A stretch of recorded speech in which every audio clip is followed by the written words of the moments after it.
This is Adam Marcus, director of Jason Goes to Hell and Secret Santa, and you are listening to the 80s Slasher Librarian. I'm Freddy, and this is for you.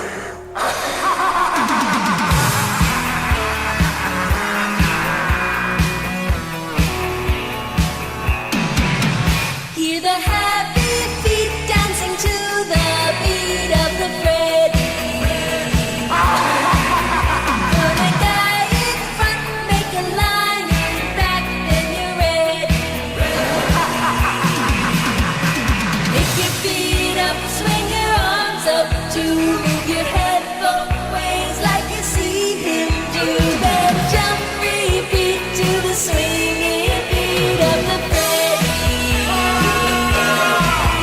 Do the Freddy. Hear the pretty feet running from the beat of the Freddy. Go to sleep, you will surely meet up with Freddy. A Nightmare on Elm Street, Perchance to Dream, Chapter 15. Crouched by the side of the road, Henry tugged futilely on his wrench, trying to loosen the wheel nuts. It was rusted in place and wouldn't budge, even with all of his weight on the end of the wrench. Breathing out, he shifted his grip and gave a second tug. This time it spun free, popping off and pinging across the front of the car before plopping down into the mud. Swearing, Henry leaned over to look for it. Clang! Henry nearly jumped out of his skin. He stared at Jen, who was struggling to pull the tire iron out from the large dent that she had just made in the side of the car, right where his head had just been. He looked at her wide-eyed and uncomprehending. "What the fuck are you? Hey!" He threw himself flat in the mud as Jen took a second wild swing at him, the sharp hooked end of the tire iron whirring over his head at high speed. He lay there for a moment, frozen in shock, but was forced to roll quickly to one side as Jen took a third swipe at him, sending dirty water spraying up into the air, spattering her clothes with mud. Recovering quickly, he scrambled to his feet and danced back from the car as she brought the iron back up, ready to swing at him yet again. Her hair was wild, and she had a look of manic glee on her face. "Jen, what's wrong with you?" he yelled. "Are you trying to kill me?" If Jen heard him, she didn't reply. She raised the tire iron again, her gaze fixed unwaveringly on the top of his head. Her eyes were hard and cold, like those of an automaton. There was a loud clunk, then a frantic banging sound from the car. Ella and Dr. Spencer beat on the car windows, their eyes fixed on Jen. Ella waved frantically and pointed at the locks on the top of the door. Then her eyes widened and she gestured frantically behind Henry, screaming, "Look out!" Henry jumped to the side again, narrowly missing cerebral lacerations as Jen swung the tire tool at him a fourth time. That did it. He made a quick grab for the tire iron while Jen was still off balance, but she swung around with surprising speed and dealt him with a glancing blow on the temple with her free fist. Henry gave a yell of pain and kicked out at her reflexively, sending her sprawling into the mud. Without missing a beat, Jen rolled over and scrambled to her feet again. She brought the tire tool up after her and stalked toward Henry, who backed away, clutching at his injured hand. "What the hell's gotten into you?" he shouted. "Stop it! Right now!" Jen lifted the tire iron again and gazed at Henry. "I told her, the stupid little bitch," she said, her voice not her own. "She's got 12 hours left to kill him. She's dawdling. I hate dawdlers. You're next!" 12 hours? I don't know what you're talking about. Who are you? What have you done to Jen? Henry held up his hands to ward her off. Just then, a red Ford Toyota pickup truck crested the top of the hill and rattled down the road toward them, its lights almost painfully bright after the dark of the night. Henry waved his hands at it frantically, but it didn't even slow down. As it passed them, it ran through a deep puddle of water beside their car, and a curtain of ice-cold mud gushed upward, spattering against the side of the car and soaking the two of them to the bone. The Toyota disappeared into the distance with the blare of its horn, as if in amusement. Henry backed away from Jen, who was dripping with water. She stood as though frozen, the tire tool raised. Then she blinked and coughed once, twice, Her eyes focused on Henry, and her brow creased in confusion. Slowly, she started to lower the tire tool. Henry grabbed her in a flying tackle, knocking her to the ground. He then wrenched the tire tool from her grasp and set astride her, pinning her arms to her sides. "I've got her! I've got her!" he yelled. There was a double click from above them as the door lock suddenly disengaged. Ella and Dr. Spencer spilled out of the car and rushed around the front, where Jen lay in the mud in the glare of the headlights. Henry sitting astride her. "Are you all right?" Ella asked. Jen suddenly seemed to return to her normal perspective. "What the fuck? Of course I'm not all right. Do I look all right, Ella?" "She don't mean you. She meant me, crazy lady," shouted Henry. "You just tried to kill me." "What? I did no such thing." Jen kicked out in the mud. "I'm soaked. What the hell are you doing? Get off of me, you freak." Ella took a step back as Jen's flailing legs kicked up a spray of mud and water. "Jen, you just attacked him with that metal car tool. Have you lost your mind?" "Of course I attacked him. He was going to kill Henry." "Who?" "Kruger. Didn't you see him? He was right here." Dr. Spencer stared at Jen. "Talk about delayed shock," she said, sounding doubtful. "That's your diagnosis, is it?" asked Jen coldly. "Screw that. I saw him. Creepy guy, knives for fingers. Yes." She spat blood into the ditch. "Write that one up in your little textbook." Sally felt a wave of déjà vu go through her and shivered. The world had obviously gone mad and was taking her with it. She didn't want to be here in the mud with these frightened and possibly crazy teenagers. She hoped sincerely that she would wake up any minute in her nice warm bed at home, hundreds of miles away from these insane people, and everything would be okay again. But this was no dream, and if Ella's theory was to be believed, there would be no dreams for her while she stayed in this town. "Hey, what's wrong with your face?" asked Ella suddenly. Everyone looked at Jen. In the harsh light of the car's headlights, it looked like one side of her face was bruised and swollen. Jen's hand flew upwards. Then she suddenly came back to life, kicking and struggling. "I said get off of me!" she yelled at Henry. Henry glanced at Ella, who nodded her head slightly. He jumped up, freeing Jen, who lunged into a sitting position, covering her face with one hand. "Everyone get away from me!" she snapped. "Get back in the car! You fix that fucking tire, all right? We gotta get going before Kruger gets back." "Jen, what is it?" Ella tried to peer closer. "I said get away from me!" Jen growled. Ignoring her, Ella reached up and took hold of Jen's hand. Jen held it firmly in place, staring at her defiantly.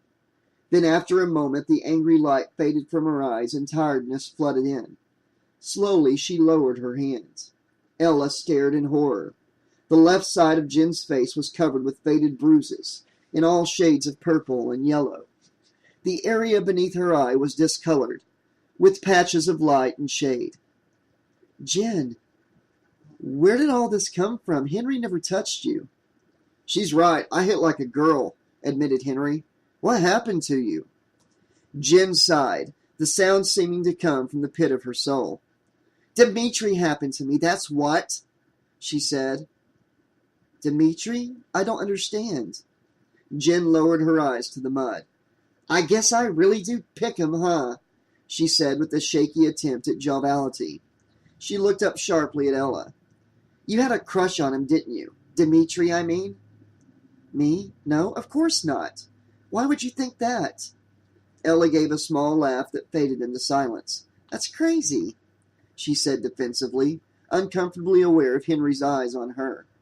"It don't matter now. He's dead," said Jen. "But I just wanted you to know that he wasn't all that." She reached for her fallen purse and pulled it back onto her lap. "Dimitri was a coward," she said. "He lied to everyone, including me. But you go out with someone long enough, you find out who they really are." She looked up at Ella, her eyes haunted, and waved a hand at the bruising on her face. "You think I got this from walking into a door? Please." She shook her head ruefully. "Guys like him don't care who they lie to. I hear his last girlfriend had to get a restraining order. I don't know why I stayed with that jerk as long as I did.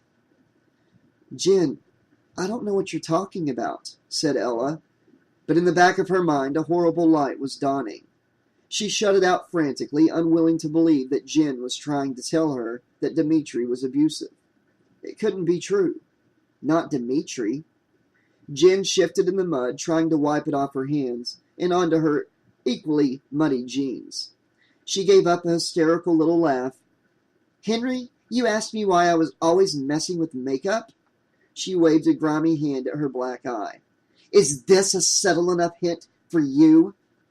Jen, I'm sorry. I didn't realize, or else I would have never... Henry had the decency to look abashed. He gazed at her for a moment. Look, I know he's dead, but I have to at least offer. Do you want me to beat him up for you?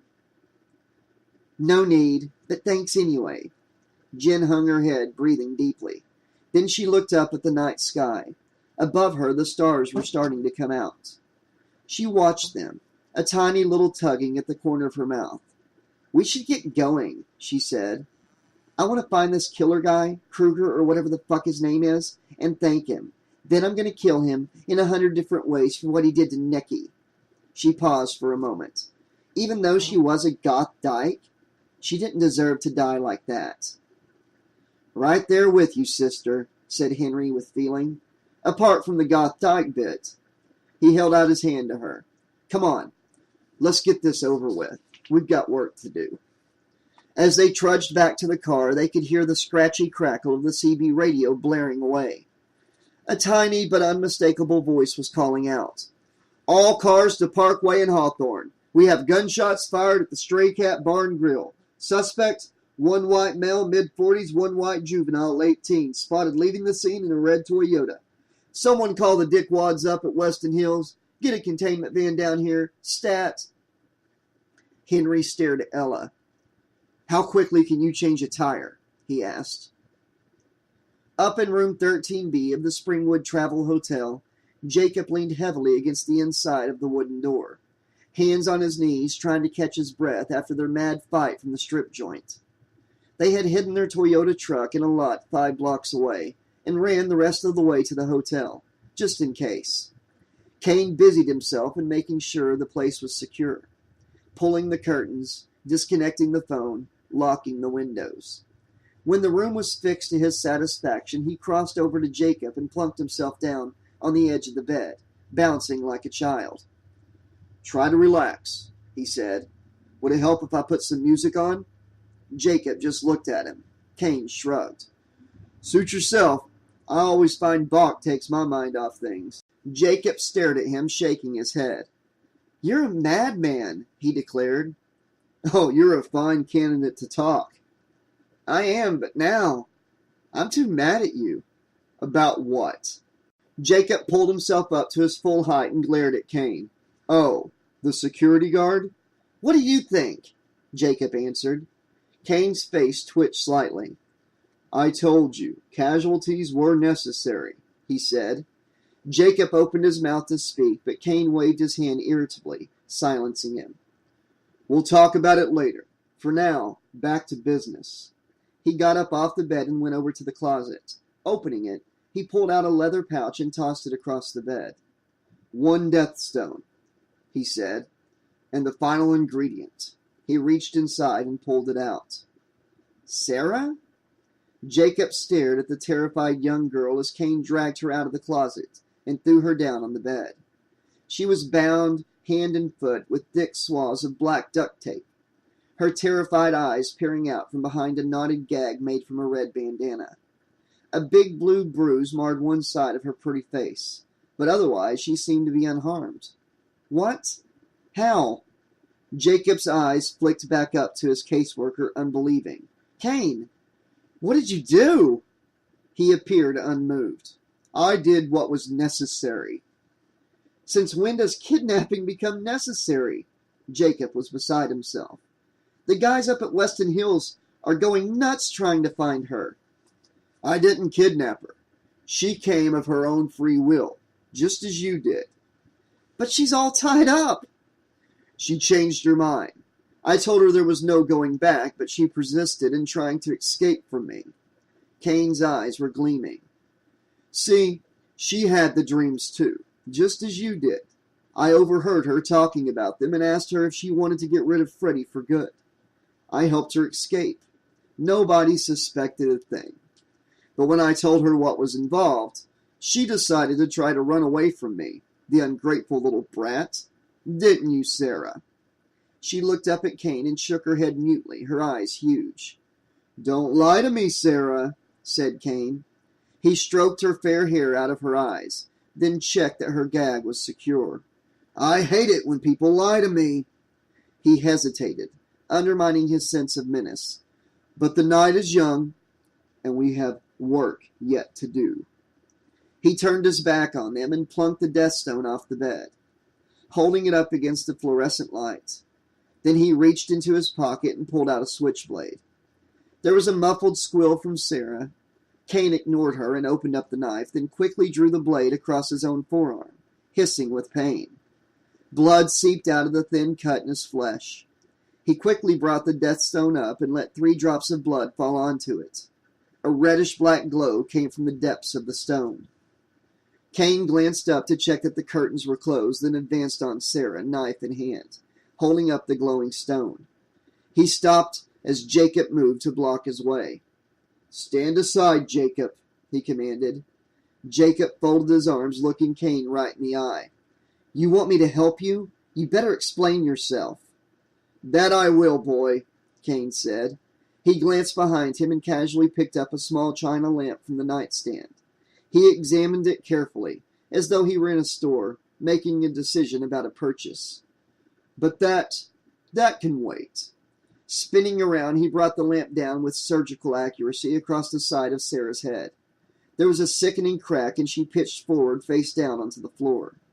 Jacob stared. Kane nodded briskly in satisfaction, then set the lamp down carefully and strode toward the felled girl, knife flashing in his hand.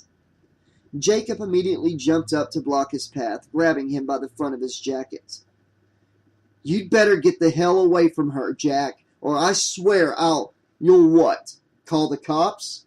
Kane shook his head in amusement, his knife still in his hand, not even bothering to defend himself. I'm sure they'll be only too pleased to haul your scrawny teenage ass back to Weston Hills. He nodded down at the unconscious girl. What, with now that you've got murder and kidnapping on your rap sheet, I'm sure you'll be out well before your 60th birthday. If you behave yourself, that is. In one quick move, he snapped his hands around, breaking Jacob's grip and sending him spinning back across the room. He straightened his jacket carefully. And I'd be only too happy to help my old buddies with their inquiries. I'm sure they'd give me a medal for turning in a dangerous teenage runaway. You know what they say, once a cop, always a cop, and all that. You son of a bitch! Jacob glared at Kane, breathing heavily. His gaze descended to the knife in Kane's hand. His muscles tensed as he prepared himself to leap, hoping that he could get the knife away from Kane before he managed to do any serious damage. I wouldn't even think about it, said Kane conversationally. Remember, I also have this. He brushed aside his multicolored waistcoat to reveal the stock of the gun protruding from the waistband of his pants. So what next? Jacob asked, feeling helpless. The room suddenly seemed very small to him. He was intensely aware how near to the door he was. He dithered uncertainly, unsure whether to fight to save the girl or just run for his own life. It's all up to you now, Jacob. Me? You have to summon Freddy, remember? And what about Sarah? That, my boy, is a very regrettable part. We do have to kill her. No fucking way. I'm sorry, Jacob. The dream demons need her blood. The dream what? The guardians of the underworld, said Kane. I believe it was they who originally gave Freddy his power. In order to transfer those powers, they require a sacrifice. Transfer them? I thought we were just locking him up forever. We are, said Kane smoothly. But we have to take his powers away from him first. What if he somehow got free? Okay, so his powers go where? Kane clicked the safety catch back on his gun and tucked it carefully away into his waistband. I take his powers. They go into me. But you're alive. Kane nodded thoughtfully. True. But they shouldn't harm me. And in the event of my death, I'll have the power to come back into the land of the living. Through people's dreams. And what will you do to them then? Jacob was both appalled and fascinated. Whatever I want. I can use Freddy's dream powers for good. Saving people. Rescuing trapped children from wells. Yada yada shit like that. And me? You get to go free. Back to your old life. If you like. I can pull strings. Make everything alright for you. And no more Freddy trying to kill you. Sound good? Jacob couldn't tear his eyes off Sarah. So we get rid of Freddy, I get my life back, and you get supernatural powers. Am I hearing this right? Correct. But first, we gotta kill Sarah? Kane clapped his hands together delightedly. You got it, boy. Always said you were a bright one. Fair enough. There's just one problem with that plan. And that is, we're not killing Sarah. Jacob, you're not listening, said Kane. I told you there would be casualties. You want to make an omelet. You've got to break a few eggs, right? And this is one big freaking omelet we're talking about making here, my friend. I'm not your friend, and Sarah's not an egg, you fucking lunatic. Jacob crouched down next to Sarah and gently scooped her hair back from where the blood had pooled around her face. He tilted her head up so Kane could see her pretty porcelain features. Look at her, Kane. She's innocent. She doesn't deserve to die. Jacob, nobody deserves to die, kiddo. But that's life, snapped Kane, rapidly losing patience. He raised his knife. The world is teeming with little girls just like her. Nobody's gonna miss just one more bitch. He stalked toward her. She told me she wanted Kruger dead. I'm just following through her final wishes. Kane wiped his forehead on a cuff. He was sweating. You have to make a decision somewhere down the line, Jacob. Do you want to get rid of Freddy Krueger once and for all, or do you want him to keep on killing? I told you, Jacob tapped his head sharply. I've got it all under control. But he didn't look confident. For how long, huh? And what if I do this? Kane's hand flew to his waistcoat, and suddenly he was holding the gun. He pointed it at Jacob's head. Jacob stared into the barrel of the gun and swallowed. Your move, kid, said Kane, cocking the trigger.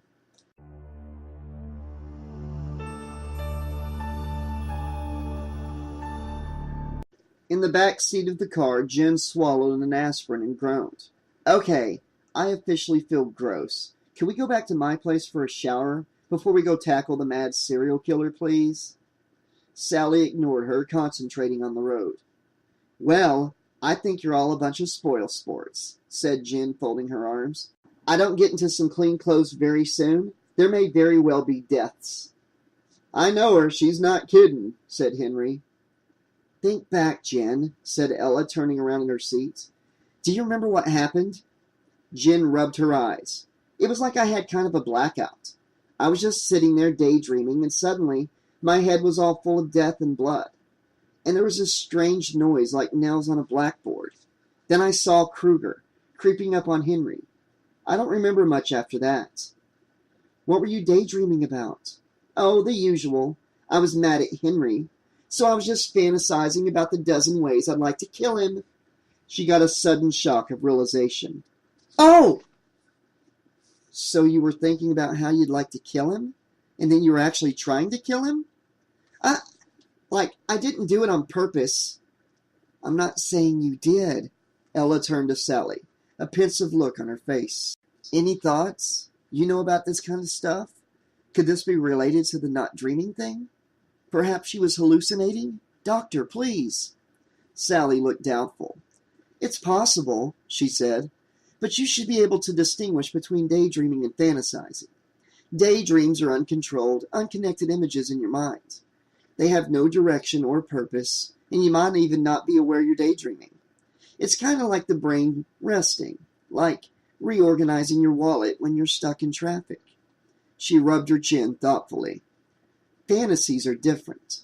They're more controlled and conscious, like a movie script written in our minds. They're more like wish fulfillment, where you imagine doing something you really want to do. Henry snorted with laughter. Sally just ignored him. Perhaps if you were very sleep-deprived, fantasizing about something could theoretically trigger a hallucination about the same thing. It would be like you were programming your brain. But you'd have to be very out of it to believe that it was actually happening, or to act on it in the real world. She turned the wheel and applied the gas, urging the car up a steep hill. I've heard of sleepwalking, but never sleep-killing. A memory flashed into Ella's head. Jacob said that I shouldn't dream or Freddy would get me, she said, worried. Maybe he knows something we don't. Perhaps, said Sally, but then he could just be your average crazy. She turned the wheel, slowing as they approached the hotel. In the meantime, let's just try to stay focused. We have a killer to catch after all.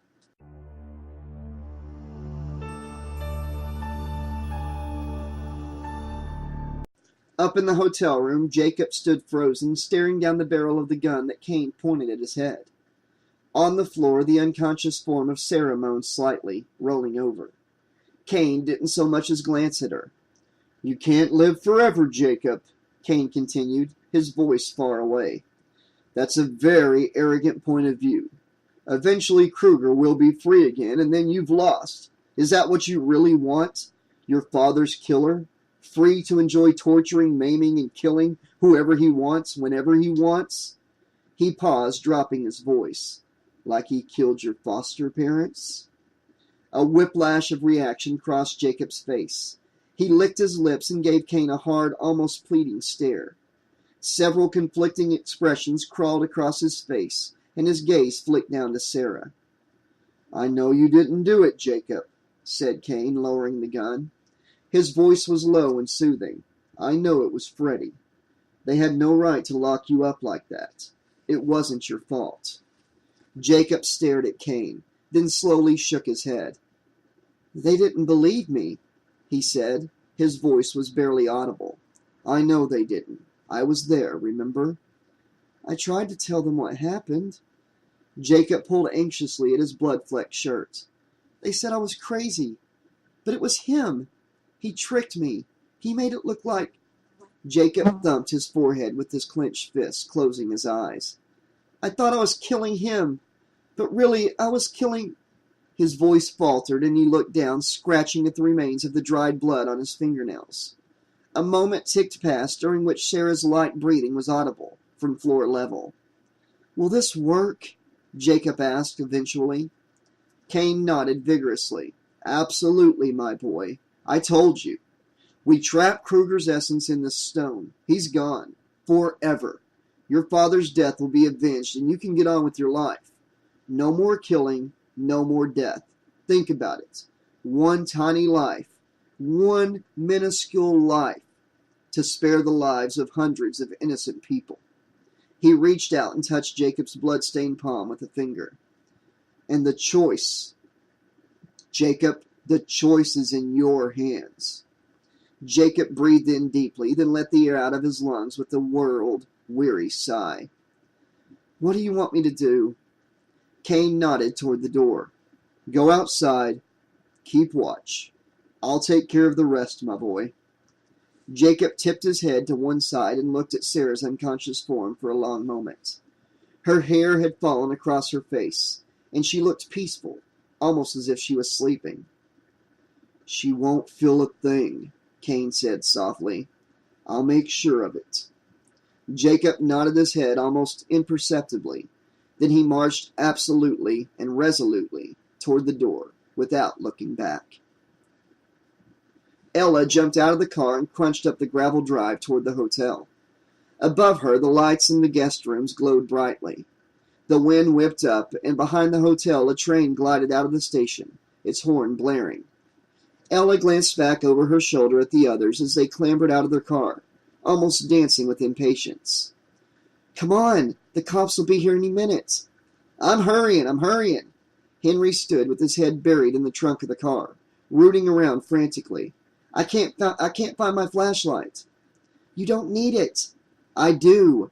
There could be anything in there. Spiders, evil trolls, crazy undead serial killers with knives on their gloves. Forget it. I'm going to run on ahead. There's no time. But I'll see you in there. Ella began jogging toward the building, her heart thumping loudly in her chest. She felt drawn toward it by some unexplained force, as if she knew already that Jacob would be in there. She had to get him before the cops did. She had no idea why, but a big part of her desperately wanted to see this strange, intense boy again. She knew that he was connected to the killings somehow, but something told her that he was not dangerous. She'd felt it before in the Medilab, and she felt it now. But could she trust her feelings, or was she going crazy too? She reached the main door of the hotel, paused, and then on a hunch ran around the back of the shabby dark building, ending up in an alleyway strewn with rubble and garbage. She quickly located the back door and tugged on the handle. To her relief, it was unlocked. She glanced up the alleyway, straining her ears to pick up the telltale sound of approaching sirens, but the air was quiet. Satisfied, she reached out her hand toward the back door. They're not here yet. Don't worry. Ella jumped and spun around, her heart in her mouth. She stared wildly into the shadows. After a moment, she made out the dark shape of a boy sitting cross-legged on top of a low dumpster, a few yards from the door. She recognized the voice immediately. Jacob? She breathed. The shadow moved, compacting as Jacob unfurled himself from his sitting position. He rolled to one side and jumped down gracefully off the dumpster, then ambled up to Ella, silent as a ghost. Ella watched him warily. They're coming for you, she said. The cops, I mean. Jacob said nothing. He stopped in front of her, his face a mesh of overlapping blue light and shade in the twilight. I know, he said. You should get out of here. Jacob shook his head firmly. No, he said. Not this time. No more running away. I've made my choice. What choice? You wouldn't understand. Try me. Jacob leaned in closer to Ella. Distant lamplight glinted in his eyes. It's all about choices, right? You have to make a decision at some point, or nothing will ever change. He reached out to touch her face, lightly stroking back her hair. Ella tensed but didn't pull away. So, you gotta ask yourself, do you want to go on as you are now, hoping things will get better? Or do you want to do something that'll make a difference? I mean, really make a difference, not just pretend. Jacob stood still, his head cocked slightly to one side, as though listening to distant voices, then laughed to himself. Doesn't matter now. It's too late. I can't be blamed for making a decision. Jacob, I don't know what you're talking about. Hey! Ella let out a yip of surprise as Jacob suddenly stepped in close, seized her arms, and pressed a hard kiss on her lips. He tasted of blood and dirt, and after a second, Ella broke away and tried to shove him backward. What are you doing? She practically yelled at him. It doesn't matter, said Jacob. He stepped in closer to Ella and grabbed her by the arm. You're just one person. I can do what I want with you. There's plenty more girls where you came from. One person doesn't matter. Okay, you've officially lost it. Ella tried to pull herself away, but Jacob's grip was surprisingly strong. And if you don't let go of me in the next 3 seconds, you're going to be officially dead. Get off of me! To her surprise, Jacob let her go. Ella quickly backed up a couple of steps, rubbing at her bruised bicep and glaring at Jacob. Jacob turned away from her, scuffing his feet in the dust. I'm not crazy, he said, to no one in particular. I'm not. I just want to change the world, that's all. Make it better. But I've never had a chance. He tilted his head downward, his face vanishing into deep shadow. Until today, that is. What's happening today? Ella asked. He's going to kill her, said Jacob simply. He swung around to face Ella. But it's not my fault. I'm not like him. He's the one doing it, not me. Okay, whoa. Hang on a minute. Who's going to kill who? Cain. He's going to make things right. But he has to kill her first, okay? He has to kill her first. Slow down, Ella said. Who's Cain? Doesn't matter now. She's probably dead already. Ella reached out and grabbed Jacob by the collar. Who, Jacob? Slow down. Talk to me. There's no point. She has to die. To stop him. To stop Cain? No! Freddy! Freddy? Freddy as in Freddy Krueger? Jacob nodded. You seen him too?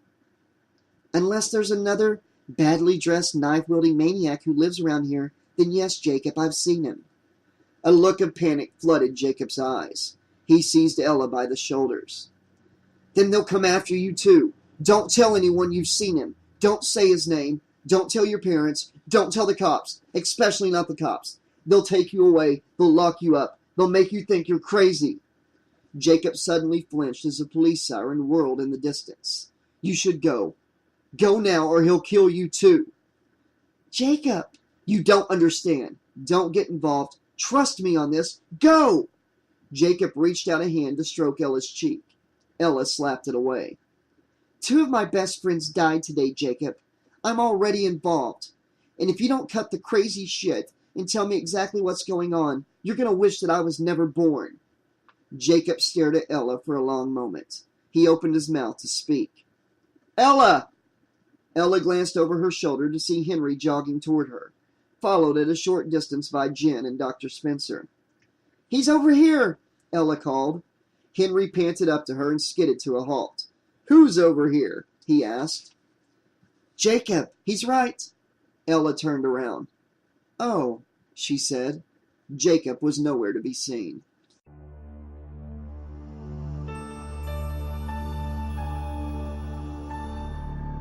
In the darkness of the hotel room, Cain stared down at the unconscious form of Sarah as he finished his incantations. The death stone lay in his outstretched palm, humming with power. Purple and black plasma energy crackled in the air, making the hairs on the back of his neck stand up. Cain smiled in satisfaction. This was it, the moment he'd been planning for and dreaming about for years. Very soon, Freddy's power would be his. On the floor, Sarah twitched and rolled over. Cain looked at her, then reached out and prodded her with the toe of his boot. Rise and shine, sleepyhead, he said, a perverse part of him wanting her to be awake, so he could see her fear when he killed her. He had heard that Freddy enjoyed that. He studied Sarah from every angle. He was doing nothing wrong here. She deserved to die. The world was full of kids, millions and millions of them. In fact, the girl looked almost like one of the girls from his kindergarten class. A girl named Susie, who always used to make fun of him because his pants were too short, and because he stuttered when he spoke. Susie was a little bitch. All the kids were. They all deserved to die. Cain placed the death stone on Sarah's belly. Then he reached into his pocket and slowly, almost reverently, brought out his knife. Crash! The door burst open and Jacob ran into the room. We've got company! What? Cain strode rapidly over to the window and pulled back the curtain. Red and blue lights washed over the ceiling. Damn it! He put his knife away. Distract them for me. I just need 5 more minutes. We don't have 5 more minutes, Cain. They're out the back, too. We have to get out of here right now. You mean you have to get out of here? I'm staying. There's no time, Cain. We have to go. Now. Cain sighed, then he bent down and grabbed hold of Sarah, throwing her across his back in a fireman's lift. You go first, he said gruffly, dropping the death stone into the back pocket of his jeans. Distract them. Get rid of them. Whatever. I don't care. Just do it. I'll hide the girl. He hoisted the unconscious form of Sarah a little higher up on his shoulder. Meet me at the train station in 15 minutes, and we'll finish the job.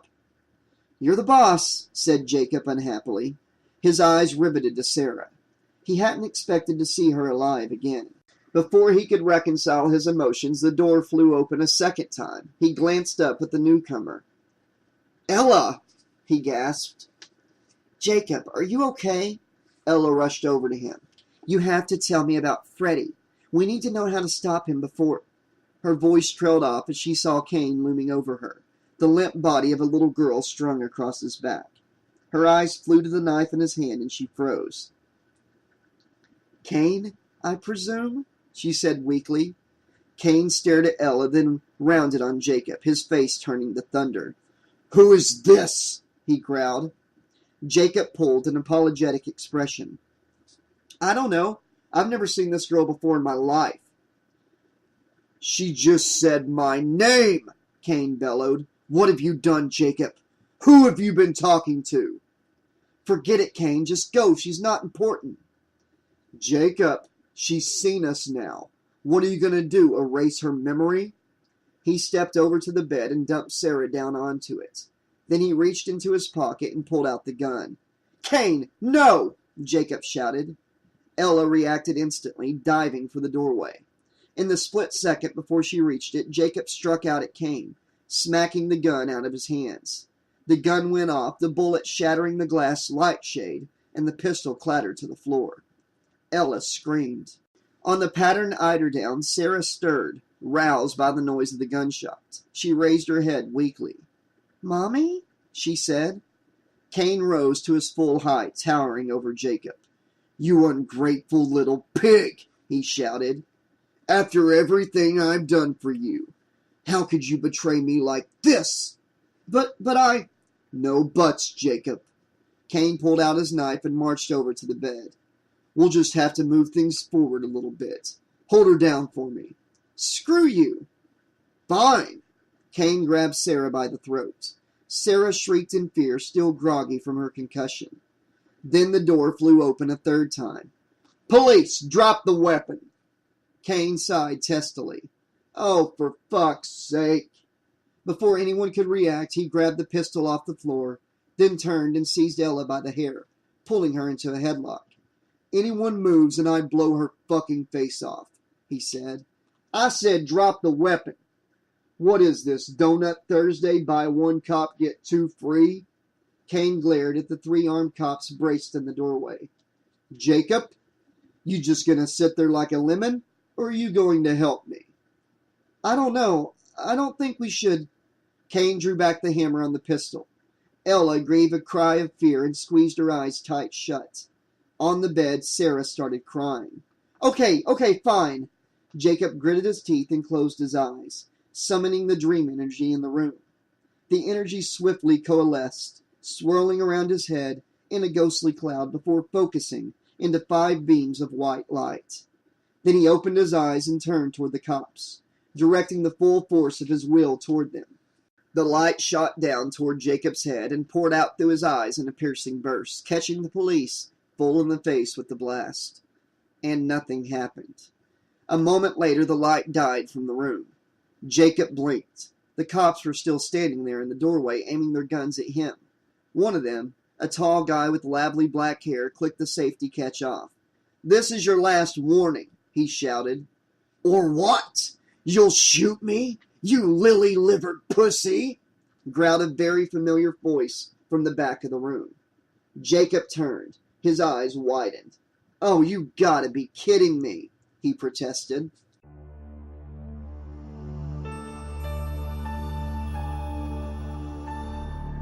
Okay, this has been Chapter 15 of A Nightmare on Elm Street, Perchance to Dream.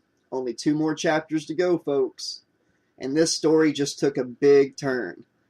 You know, this whole Kane trying to take Freddy's powers, the cops are there, Jacob trying to use his powers again on these cops, and instead, what did he do? I'm guessing he put himself to sleep or something, since Freddy's behind him now. I'm looking forward to finding out what happens next. So guys, I'll see you tomorrow with Chapter 16 of A Nightmare on Elm Street, Perchance to Dream. Until then, this has been your friendly neighborhood 80s slasher librarian saying, thanks for listening, and welcome to prime time, bitch! Be seen.